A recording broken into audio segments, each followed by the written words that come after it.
اعوذ باللہ من الشیطان الرجیم بسم اللہ الرحمن الرحیم۔ بعد سلام کے عرض ہے کہ آج 29 تاریخ کو میں یہ کلپ آپ کی خدمت میں پیش کر رہا ہوں۔ اس سے پچھلی کلپ میری چہلم سے پہلے آئی تھی، جس میں نے درخواست کی تھی، التجا کی تھی تمام فریقین سے کہ چہلم کے روز ہم لوگ تمام گہما گہمیاں طاق میں اٹھا کے رکھ دیتے ہیں اور ہم ایک دوسرے کے خلاف نہ کچھ کہیں، نہ بولیں، نہ بتائیں، اور صرف امام مظلوم کا چہلم کیا جائے۔ لیکن کل میں وہاں درگاہ میں موجود تھا سارے دن، آپ لوگ بھی موجود ہوں گے۔ جو پریشانیاں ہوئیں ان کی وجہ میں ابھی نہیں بتانا چاہتا، آپ کے سامنے آئیں گی۔ بتانا یہ چاہتا ہوں کہ مولا کا چہلم جب ہم منانے کے لیے وہاں جا رہے ہیں، جو ہمارے علماء کرام نے، ذاکر اہل بیت نے مجلسیں پڑھی، وہاں تقریریں کی گئیں، کیا چہلم کے دن یہ سب کچھ ٹھیک ہے؟ اس کا مطلب ہم کسی بھی پلیٹ فارم کو، مولا کے پلیٹ فارم کو اپنے فائدے کے لیے یوز کرتے ہیں، اور حالانکہ جو بات، جو میسیج، جو پیغام مجھے آپ تک پہنچانا تھا وہ اس سے بالکل ہٹ کر ہے، لیکن میری مجبوری یہ ہوئی کہ جب کل میں نے وہاں تمام ایکٹیویٹیز دیکھی، مجھے مجبوراً آپ کے سامنے، آپ کی خدمت میں پیش ہونا پڑا۔ سوال میرا یہ ہے کہ مولا کے چہلم سے کیا کوئی بڑا غم کا دن ہمارے لیے روزہ عاشور کے بعد ہو سکتا ہے؟ میں کبھی ذاکر اہل بیت کے خلاف نہیں بولتا ہوں، میں کبھی علماؤں کے خلاف نہیں بولتا ہوں، لیکن کل مجھے انتہائی افسوس ہوا جب وہاں پر ذاکر اہل بیت ممبر رسول سے عجیب و غریب باتیں کر رہے تھے، عجیب و غریب انداز میں دھمکیاں دے رہے تھے۔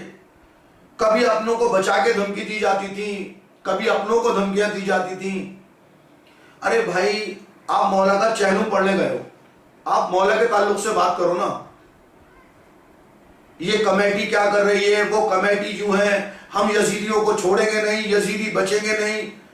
ارے بھائی، کوئی کرائیٹیریا بھی ہے آپ کے پاس یزیدی ہونے کا اور حسینی ہونے کا؟ کون حسینی ہے، کون یزیدی ہے، یہ آپ سرٹیفکیٹ دینے لگے گا؟ پھر مولا کے چہلم کے تعلق سے جو ہماری درخواست تھی، جو ہم نے آپ کے سامنے درخواست رکھی تھی، اس کے بالکل برعکس، جیسے پچھلے کئی سالوں سے ہوتا چلا رہا تھا، ویسا ہی وہاں کل بھی ہوا ہے۔ وہاں ایک صاحب تقریر کر رہے تھے، وہ بتا رہے تھے کہ مٹی میں ملا دیا جائے گا، مولا امام حسین کے غداروں کو چھوڑا نہیں جائے گا۔ کچھ آئٹ سائٹ سے نکل کے باتیں کر رہے تھے، اور دھمکیاں دینے کے بعد وہ بتاتے تھے کہ یہ سب اللہ کرے گا۔ بھائی، اللہ کرے گا تو دھمکیاں تم کیوں دے رہے ہو؟ بھائی، اللہ کا کام ہے، اللہ کو کرنے دو نا۔ انہوں نے بتایا کہ 96 لوگ، ان کے کیریکٹر اٹھا کے دیکھیے۔ سب سے زیادہ انکم والی یہی انجمن حیدری ہے، اور اسی کے پیچھے وقف بورڈ لگا ہوا ہے۔ کیوں؟ سوچئے۔ تو آج بھی اس طرح کی دنیا میں انہیں جو دوسری باڈی بنائی، جو کہ غیر قانونی 2 نہیں 3 نہیں 4 اداروں نے ڈکلیئر کر چکی ہے، ان کو دنیا میں ایک ہی انسان ایسا ملا جس کو چیئرمین بنانا ہے، جس کے اوپر 250 کروڑ کا یا 200 150 کروڑ کا 126 کروڑ کا نوئیڈا میں، جہاں پہ وہ ملازم تھے، پوری دنیا میں چھانٹ کے ایسا انسان ملا ہے۔ بدماشوں کی یہ ٹیم احمد پٹیل نے اور ان کو تو گولی لگ چکی ان کے ساتھ، کیونکہ کوئی ایماندار آدمی نہیں تھا، اس لیے جو پی سی ایس افسر تھے اشرف رضوی صاحب، ان کا نام استعمال کیا گیا، جو اپنے میں پوداجوں میں کوئی ایماندار آدمی نہیں تھا، اس لیے جو پی سی ایس افسر تھے اشرف رضوی صاحب، ان کا نام استعمال کیا گیا، جو اپنے میں پوداجوں میں۔ اشجع رضا زیدی،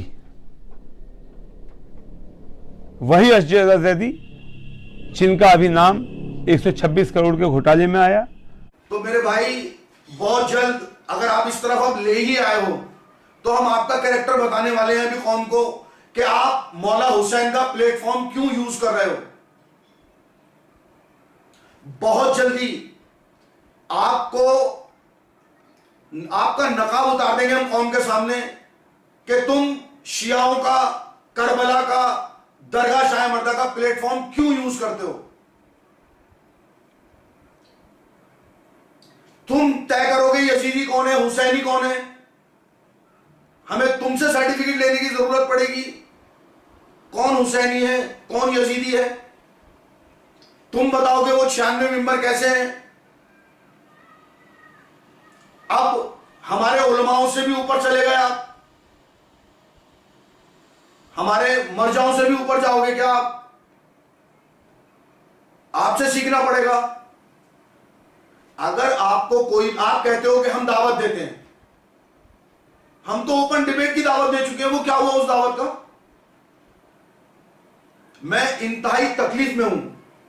آج میں اپنے مزاج سے ہٹ کے بات کر رہا ہوں کیونکہ جو کچھ کل میں نے وہاں سنا مولا کی مجلس میں، ہزاروں لوگوں نے دیکھا ہے. وہ آپ تک پہنچانے کی مجھے ضرورت نہیں ہے، وہ تو سب آپ لوگ دیکھ ہی رہے تھے.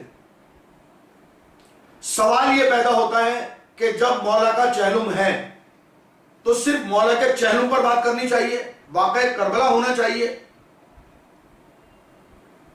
جتنے بھی وہاں پر عزاداران امام حسین پہنچے تھے وہ عزاداری کرتے، لیکن ایسا نہیں ہوا. آپ نے عادتاً ہمیشہ کی طرح اس پلیٹ فارم کو یوز کیا کہ یہاں پر ایک بڑی تعداد میں لوگ موجود ہیں اور آپ نے اس کا پھر ایک بار فائدہ اٹھانے کی کوشش کی.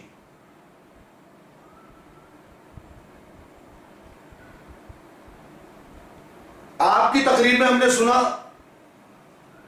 کہ کسی کو بہت جلدی جیل ہونے والی ہے، امانت اللہ کو. تو میرے بھائی میں آپ کے لیے ایک بات اور بتا دوں آپ کی یادداشت کے لیے. کچھ سال پہلے ہم نے کربلا میں پوسٹر لگے ہوئے دیکھے تھے، مرحوم احمد پٹیل کے فوٹو تھے اور اس کے باہر جیل کی تصویریں سلاخیں بنی ہوئی تھی. کب تک اس قوم کو گمراہ کرتے رہو گے بھائی؟ کب تک اس قوم کے مسیحا بنے رہو گے آپ؟ آپ کی تقریر سننے کے بعد میرے دل میں خیال آیا کہ شاید آپ کوئی بہت بڑے وکیل ہیں. لیکن جب میں نے تھوڑی دیر آپ کی تقریر سنی تو لگا کہ نہیں آپ وکیل نہیں ہیں، آپ تو جج ہیں. اس کے تھوڑی دیر بعد مجھے پتا یہ چلا، محسوس ہوا مجھے یہ کہ نہیں آپ جج نہیں، آپ جج نہیں، آپ تو مسلمانوں کے بہت بڑے رہنما ہیں. تھوڑی دیر اور آپ کی تقریر سنی تو نہیں، آپ پتا چلا کہ آپ شیعوں کے بہت بڑے رہنما ہیں.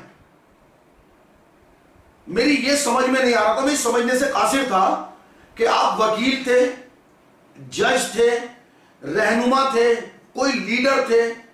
آخر آپ کی پرسنالٹی، آپ کی شخصیت ہے کیا؟ کیونکہ کل ایسا محسوس ہو رہا تھا مجرم آپ کے سامنے پیش کر دیا گیا، جو آپ نے مجرم بنایا اس کا مقدمہ بھی آپ نے لڑا، اس کو سزا بھی آپ نے سنائی. بھائی ایک شخصیت کے کتنے پہلو ہو سکتے ہیں؟ آخری جو بات ہمارے رہنماؤں کو کہنی چاہیے تھی ہم سے، وہ آپ کہہ رہے تھے. اور رہنما کیا کر رہے تھے؟ قائد ملت، آفتاب شریعت، فقر ملت. بھائی ہم سب کس مولا کا چہلم ہے نا، ہم گئے نا وہاں سننے کے لیے، مولا کا چہلم سننے گئے تھے. ہمیں اس بات سے کوئی فرق نہیں پڑتا کہ وہاں پر آفتاب شریعت مجلس پڑھنا ہے یا فقر ملت چہلم کی مجلس پڑھنا ہے. لیکن ہمیں اس بات سے ضرور فرق پڑتا ہے کہ وہاں جو مجلس ہو رہی تھی وہ مولا کے غم میں ہو رہی تھی، مولا کے لیے ہو رہی تھی. لیکن آپ نے تمام چیزوں کو سائڈ رکھتے ہوئے، انجمن کے پاس اتنے روپے آئے، انجمن نے اتنے خرچ کیے، ایسی انجمن ہے ہی نہیں کوئی جو اتنا صاف حساب دے سکے. ابے بھائی کس کو دیا حساب؟ ہم تو حساب مانگ کے تھک گئے، ہمیں تو آج تک دیا نہیں. ہم تو اوپن ڈبیٹ کے لیے کہتے کہتے تھک گئے, آج تک اوپن ڈبیٹ نہیں ہوئی. پتہ نہیں تم کون سی دعوت کی بات کر رہے تھے بھائی. اور یہ جو آپ کا انداز تھا نا کل کا, ایک طرف دھمکی دے رہے تھے, دوسری طرف ان دھمکیوں کو اللہ کی طرف ڈائیورٹ کر رہے تھے, تو یا تو ڈائریکٹ دھمکیاں دے دو بھائی. کون جیل جائے گا کون نہیں جائے گا بہت لمبا ہم کسی کی یہاں پر وکالت طرفداری کرنے نہیں بیٹھے, ہم کسی کی سائیڈ لینے کے لیے یا مخالفت کرنے نہیں بیٹھے یہاں پر.